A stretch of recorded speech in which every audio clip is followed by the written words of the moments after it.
Hey guys, Reese here and welcome back to the channel. So, 1 to 4 units or 5 units or more, which is the best investment?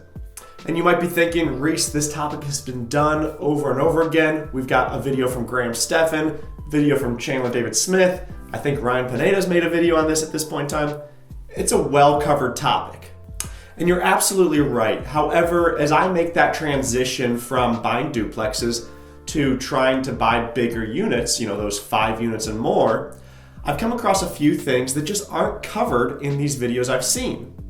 And so guys, I can promise today that if you have watched those other videos, maybe that one from Chandler David Smith, Graham Stephan, I can promise you if you watch to the end of today's video, you should pull out at least one thing that you have not heard from those other videos on why 1 to 4 or 5 units and up might be better than the other.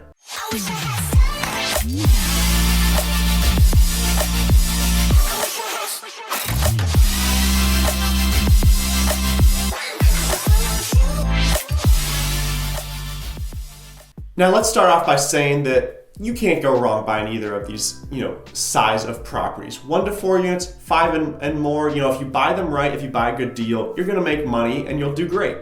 However, depending on where you're at in your career, one might be better for you. Now, I highly recommend watching Graham's and Chandler's videos on this topic, which I'll link in the description below, because I'm not going to cover some of the items that they've talked about. I'm going to let them handle that and talk about the items and the pros and cons that I see that they have not touched. So diving right into it. Last summer, I was in contract on a 4 unit. This would be my first 4 unit property. And, I had done my initial due diligence. I knew it was a good deal based on value, comparing that 4 unit to others in the neighborhoods. The price versus rent ratio made it seem like the price was a good deal. And once I got it under contract, I started diving deeper into the financials, making sure everything looked good. And I realized that something was coming up short. I was going to be paying far too much in taxes to the point where a 12% cash on cash return was going to be closer to a 6 to 8. Which just wouldn't work for me. And this is where I came across the first thing that I really want to point out that I don't see a lot of other people talk about, which is the difference between residential and commercial property taxes. So in Columbus, a 4 unit is actually considered commercial real estate, not for loans, but for the county, Franklin County. They consider 4 and up to be commercial, and therefore you'd have to pay commercial property taxes on these deals. And while not necessarily a pro or con, because usually commercial properties will factor into their price when it comes to price to rent ratio, it'll factor in these higher taxes. That's something you need to be very aware of for, say, a 4 unit if your county is like that as well. And so, for example, a 1 to 3 unit property here in Columbus, property taxes are around 2.2% of the purchase price. That's not exactly how they're calculated, but that's a general idea. However, a 4 unit and then 5 and up, which is traditionally commercial, would be almost 3%. Very high property taxes in Ohio. However, that's something you have to know when running your numbers for cash flow. See, I often see people in Columbus purchasing a 4 unit property at the 1% rule. This is, what people usually use for 1 to 4 unit properties, where they say if a property brings in $2,000 a month, they would want to buy it for $200,000. Well, that doesn't work anymore for 4 units. You need to get a better deal than that, because although they're still residential, those commercial property taxes are a problem. That goes the same for 5 and up. So, not necessarily a pro or con, but keep that in mind as you do your deals, that you need a better purchase price to compensate for that increased taxes. Next, we hear financing for 1 to 4 units. Way better than 5 and up. And this is absolutely true. The fact that you can get 30-year loans on a property, and if you live in these properties, 1 to 4 units, put 3 to 5% down, it removes the barrier to entry. It makes it so much easier to get into real estate and safe, where you can pay off that property over 30 years. There's no prepayment penalties with residential loans. It's a safe loan. It's easy to get. However, we've seen some changes with this crazy hot market, but also since the coronavirus has happened. So for example, in Columbus, Ohio, this may differ throughout the United States, don't think it does, but might. 1 to 2 units, there's still plenty of conventional options to put 3 to 5% down on these properties. However, your option for 3 and 4 units used to be the Home Possible program. This is a program that allowed you to put 5% down as long as you lived in the property, and it was still conventional. This was 1 through 4 units. Huge advantage over FHA, as FHA is next to impossible to get sellers to accept in this market. However, they just changed that program to be 15% down coming, I think, in April, and so that takes it right off the table. Now, it's still better than 25 to 30 for a commercial loan, but substantially more than your 3 to 5% down with a duplex. You could switch over to FHA and you get your 3.5% down on a 4-unit property. However, 2 problems here. You have the self-sufficiency test, which means 3 units out of the 4 fully rented need to cover the principal, interest, taxes, and insurance. If your PITI is $2,000, 3 of the 4 units need to have combined rent over $2,000. This is very hard to come by, especially in Columbus.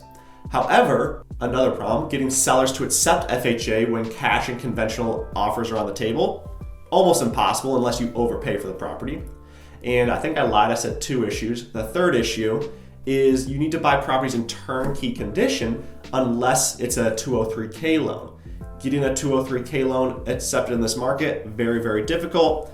And so FHA, while it sounds good on paper, is next to impossible to actually use in reality right now. In a rough market where it's a buyer's market, absolutely. In today's market, not so much. And so while there are great options on the table to buy these residential properties, you're really looking at 1 to 2 units. 3 and 4 are kind of off the table depending on if you have loan programs in your area that would fill the gaps between these federal programs, like a portfolio loan with a local bank or something like that. And now, of course, you always have your standard investment loans, which are 25% down, still residential, 1 to 4 units. However, making that switch over to commercial does not need to be that scary. Eventually, you'll have to dive into commercial anyway when you run out of those residential loans, or say you want to buy 2 or 3 properties at a time. You got to group those together into a commercial loan. You can't do residential anymore. So if you're really serious about becoming a professional real estate investor, you're gonna have to use commercial loans at some point anyway. Now, when you use those commercial loans on 5+ units, something cool happens. So these commercial loans are usually 20 to 25 year amortization, might have a balloon payment, might be fully amortized. You might have prepayment penalties, it might be an ARM, it might be a fixed rate, who knows? Everything's up for grabs when it goes commercial. And you need to be vigilant of all these different terms, as you're generally protected for a residential loan, not so much commercial. However, the price to rent ratio for commercial properties gets closer together, I guess you would say. So it's no longer the 1% rule that you're valuing these properties with. So when I keep saying that the price to rent ratio is better for commercial and that makes up for those, worse term commercial loans, what I mean is, people go by that 1% rule for 1 to 4 unit properties. That means $2,000 a month in gross rents, you're gonna pay $200,000 for it. That's generally a safe assumption, but of course you need to look at values within the area, things like that, comparable sales. However, that's not the case with a commercial property. A commercial property, or 5+ units, should not sell at 1% rule. They often do, unfortunately, but they should not, because you're factoring in the worst debt terms. So you need to make more money compared to the price in order to cash flow. And you can't buy a property if it doesn't cash flow. And so instead of having like a 10-unit property that brings in $10,000 a month, which would be valued at $1 million with the 1% rule, that same property might only be $850,000, for example. And that makes those worst loan terms on commercial loans not as bad because of that decreased spread between rent and price. And it's often brought up that you can only have 10 residential loans at any given point in time per person. And that's true. And you should take advantage of these residential loans as you're able to. However, you're gonna need to push into commercial loans most likely anyway with these smaller properties at some point in time, because like I said earlier, if you wanna buy a couple properties at a time, or say you wanna buy from somebody you've nurtured a relationship, he has 3 duplexes he wants to sell. Well, you gotta buy those, if he wants to sell all at once, he doesn't wanna do 3 individual contracts, 3 individual loans, you lump that into one purchase contract and you need to do a commercial loan on that. So like I said earlier, commercial loans, you should not be that afraid of them, and that should not be a big differentiator between, the 1 to 4 and 5 plus, because prices change to compensate. It's just, I don't see it as a big deal. Finally, another thing that's often talked about is the competition when trying to find a good deal when it comes from 1 to 4 units versus 5 plus. I see arguments that say, 1 to 4 units is better because you're dealing with a lot of uneducated investors, uneducated, sellers, and so you can often negotiate with them and get a better deal. Or you might hear the opposite, where 5 to 20 units, for example, is better because there are less investors, because many people are more intimidated of the larger size. And I can confidently say that in today's market, this might change. In today's market, both groups are incredibly competitive. It does not matter which size property you're looking at, you will have an intense amount of competition to find a good deal. And so this you should just remove from your options, your decision making when trying to choose 1 to 4, 5 plus. They are both competitive. 1 to 4, you have a ton more properties available. You also have a ton more investors looking, a ton more home buyers looking for a home that are willing to overpay. Even if you do have uneducated sellers, you have tons of people trying to get those same properties. There's tons of investors looking at these 1 to 4 units. They're competitive no matter what, no matter how unexperienced, whatever, doesn't matter. 5 plus units. There might be some people intimidated buying them, but there are plenty of people that are not intimidated of buying these properties. And there are substantially less, 5 to 15, 5 to 20 unit properties out there, especially in Columbus, than there are 1 to 4. You've got a duplex on every corner, every other house is a duplex in Columbus. But in order to find, say my neighborhood, Southern Orchards, you've probably got 500 duplexes. Could be way off on that number. But you only have 5 unit properties, 10 unit properties, things like that. So even if you have less people looking, it's a much tighter knit community, less properties, and you really need to nurture these relationships to get those deals. So both of them, extremely competitive. That should not be a decision-making factor when looking for an investment property. So I guess the point I'm trying to make in this video is that, 1 to 4 units, 5 plus units, I'm looking to scale. I would love to buy bigger properties, and that's what I'm looking for. But buy a good deal. If you're not into single family, which I personally am not, then buy 2 units and up, whatever the first good deal you can find is. If you're looking for an owner-occupied loan to put that 5% down, then you're looking at 1 to 2 units, maybe 3 and 4 if you can find a good loan for it.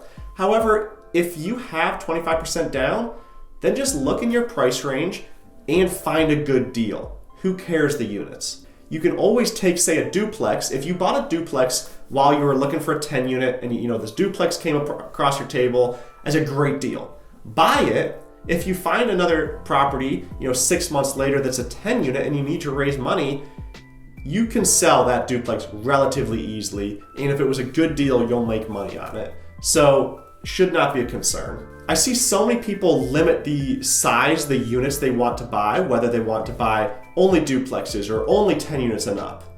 And this makes it much more difficult to find a deal that they can buy.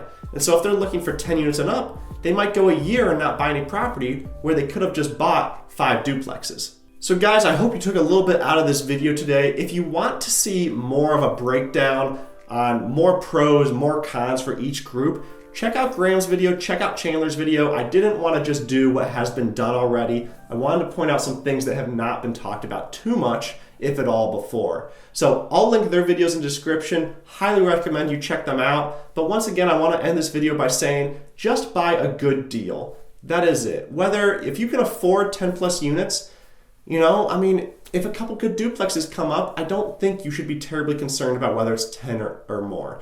A 10 unit property, you still need off-site property management. You still need a lot of things that are the exact same as a duplex. Now, if you're looking 75 units and up, then yeah, don't buy a duplex, because 75 units and up, you'll have on-site management, economies of scale, everything. But when you come from 1 to 4 or 5 to 20, it doesn't really matter that much. My opinion, guys, I'm still trying to go bigger, but I won't hesitate to jump on a nice duplex when I find one. So guys, check out those other videos. I really appreciate you guys stopping by today and watching the video. Like and subscribe, and I'll see you guys in the next video. Bye.